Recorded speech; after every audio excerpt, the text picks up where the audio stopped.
Hello everyone. Today I want to talk about the most important question everybody should have on their mind when they're thinking about purchasing Tesla, which is obviously money. Particular question that I received was how much of a salary one should have in order to actually comfortably afford 75D with autopilot.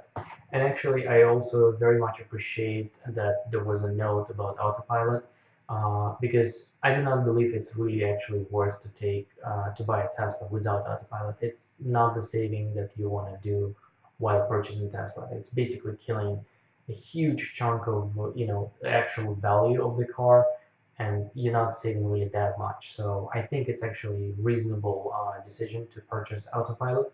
Now, full self-driving capability, which been recently taken off the website, that's a very questionable decision. That's totally up to you. I don't think it's actually in the menu anymore. I think you can order it by special request, but most of the people don't because, well, simply put, you're not really getting absolutely nothing by purchasing it right now.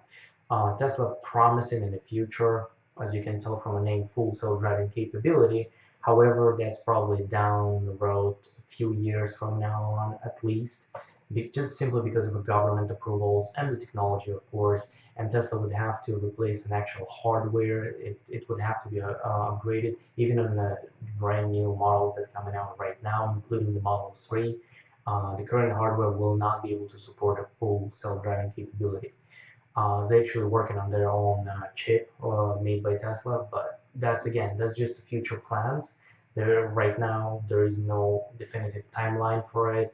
So save yourself $5,000 and just let's see where we're gonna get. But the autopilot is absolute huge benefit. Don't even think about it. You have to have it. Therefore, you have to include it in the price, and you have to calculate it within the total sum and your monthly payments, obviously. So as a starters, I open up just a page from a Tesla quoting system. So as a first, we're obviously selecting 75D, and this part I understand that Tesla is trying to show you all the benefits of owning a car, which is great, but they're doing it in a little bit deceiving way of showing you this price as a big number right there, which is already not a small number, don't get me wrong, but this number is not correct because the actual number that you will owe for a car is this, which is even more substantial. Simply because what they did is they included your savings, which is your tax refund, which is, as you can see, I pulled up here on the site a very nice note from Tesla as well, that the tax refund is going to start shrinking very soon. We're already in mid-December 2018, and we have 2 weeks left of full refund for any Tesla vehicle, pretty much. It means that they sold more vehicles that qualifies for rebate, and starting from January 1st, they will not qualify any longer for a full tax credit. You will get a half credit, which is $3,750 if you will take delivery after January 1st. Well, actually after December 31st, actually. So, and then it's actually going to shrink one more time. It's going to be cut off by 50% again if you take delivery after July 1st. And then after 2019, it's basically going to count to zero. So it's a great benefit, which if you still have a chance to take advantage of and take a delivery within 2018, I don't really know how it's possible. Only, what, 2 weeks left? But Tesla claims that they have all Model 3, Model S, and Model X's available in inventories in some stores. So if you really want to, if you really put yourself onto this task, I believe you can search a few around the estate, a few stores, and maybe you can find one that suits your needs. Um, so keep that in mind. So therefore, this price is on the right. We're just pretty much gonna disregard. This is not what you're gonna be looking for. This is not what you need to put your budget for. Even if you are getting a full credit tax refund, you're only getting it next year in what taxes due like April, right? So you're still gonna have to pay your financing, your bank, whatever you have, the way you purchase in the car. You would have to finance this number. not this number. So just keep that in mind. Tax credit is great. You will receive this money eventually, but it's not going to really help you with the first payments, with the first, with your calculation, how much you actually need to keep in mind to put aside. So let's just get on with that.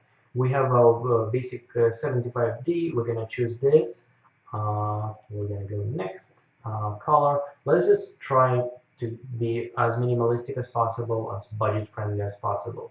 Let's go with black color simply because it's included. It's free. It's $1,500. Not everybody's fan of it. It doesn't really matter. We're talking money here. So um, wheels as well.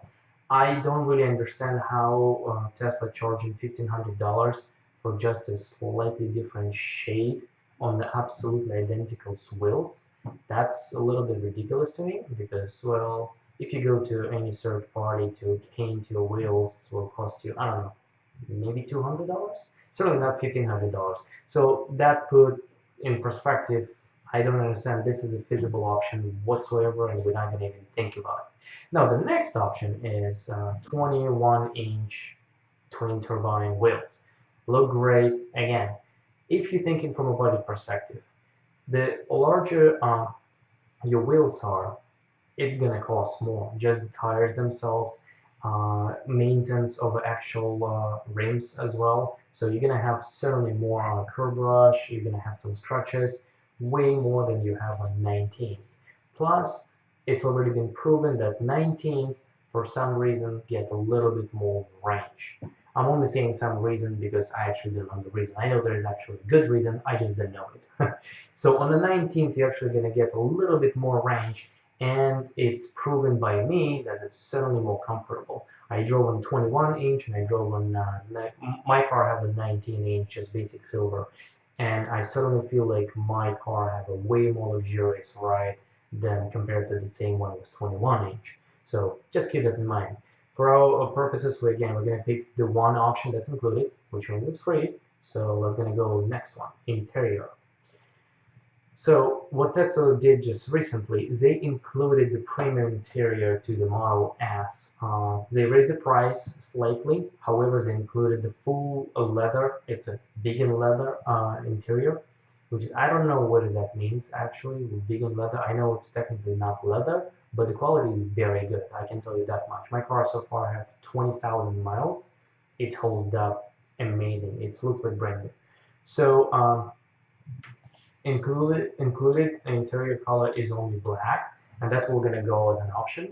Also, please notice that the new cars they have this graphite, dark gray color for the side panels for this plastic. I'm not sure what's the proper name for this part, and also the bezel around the screen and around the driver screen as well. So all this became gray, dark, graphite type of very cool color. I really love it. I was one of the first people who got it. I actually ordered mine when this option did not exist. It wasn't even an option. It didn't exist. I ordered my car and then I received notification that they actually changed my car to graphite because, well, they changed and now they're no longer producing chrome color, which I'm very happy about. I'm not a big fan of chrome. If it were up to me, I would put this color outside as well instead of chrome trims. So again, from a budget perspective, we're going to go with all black, click in next, and that's where the trick part happens. Again, you have to have autopilot, guys. There's a lot of discussion on forums, on YouTube, a lot of people saying, there's pros, there's cons. You have to get autopilot if you get a Tesla. Otherwise, I'm telling you exactly what's going to happen. After a few months, maybe after half a year, eventually you will come to a realization, very sad realization, that you have to have it, that it's extremely beneficial, but guess what? Right now, you're going to pay $7,000 instead of 5. And believe me, you will. Believe me, you will. I were absolutely one of those people who thought that it's not necessity. I don't care about it. I want to drive. I am a petrol head. I love cars. I adore driving. I love road trips. If you've seen my videos, guys, you know that I love driving. And for me, autopilot is just incredible. And I still take over a lot. I do enjoy my actual, handling whenever I want to, but the option to turn on autopilot for a few seconds is just undescribable. You have to have it. So we're gonna select this option, $5,000. So we're gonna save our future extra $2,000, and we're gonna order it now. I'm gonna go to next, and we do not need request any solar panels, which you might. It's a great option, but we're not going to do that right now. So let's see what we got. Model S 75D, solid black, 19 silver, black interior. It's going to be ash with the paneling, dark headliner, and enhanced autopilot. As you noticed, again, full self-driving capability is not an option in the menu again, which is, yeah, I think they should have done that. If you don't have a functionality, don't sell it. A lot of people are not gonna like it. I understand that's part of their visionary sort of like statement that this is where we're going, this is what you're gonna get in the future. We can kind of guarantee you. But then again, you don't have a product, so a lot of people don't like it. I personally would, but I didn't really have that much available money to spend on it, so I didn't get it in mind. But if they would have some available capabilities, I probably would. All right, and we're not gonna look at the cash option because basically the question was how much of a salary, per month on a monthly basis as a loan. Uh, I don't really see myself recommending anyone lease option because as you can see, the price difference is minimal. It's less than $100. Okay, it's slightly more than $100. It's like $110. I mean,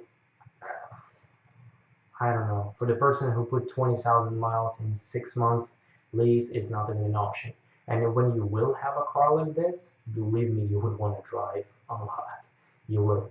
So we're gonna talk about loan to actually own a car in the long term.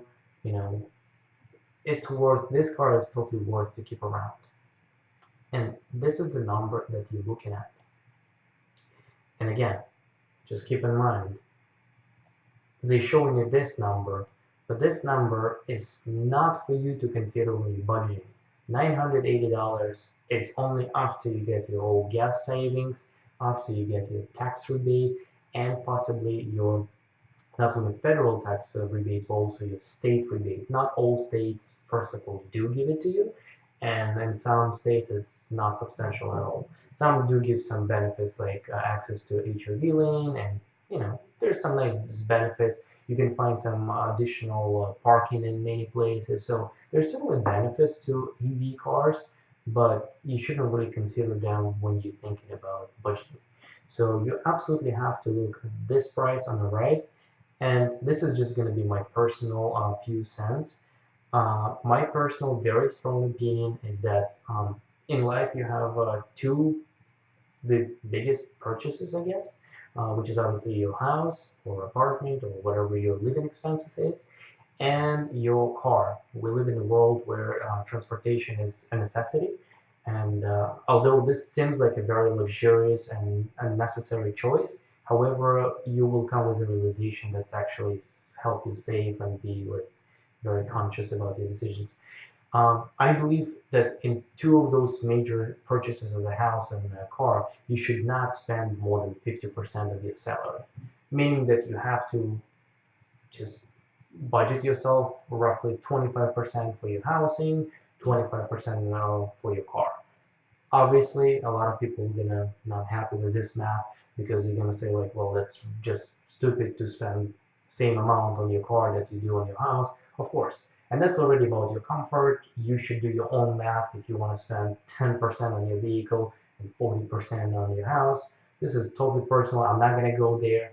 All I'm saying is my personal belief is that you should not spend on those two very large purchases more than 50% of your salary. And with this in mind, I just want to do a very simple math, which is $1,061. We're going to multiply it by 4 because we're taking it as a 25% of your income. And there you got it. There is an answer for the question. In my personal opinion, In order for a person to seriously be able to consider model Tesla S75D with autopilot, your gross income, meaning after taxes, per month should be no less than $4,644. That is just my opinion. I know there's a lot of videos on the internet of people who like in college and make less than $2,000 months and still own the Tesla and they just barely get by. Hey, if it works, it works. This is just my personal opinion, so I'm just trying to help you out, guys. If you think that somewhere I should have done some calculations differently, please let me know in the comments. I would be happy to hear them. And if you have any other questions, let me know. I love your comments. I absolutely adore that. And hopefully this was helpful. Let me know in the future if I can improve something or change something for you guys. And hopefully I will talk to you soon. Please consider to subscribe and follow me, guys. See ya.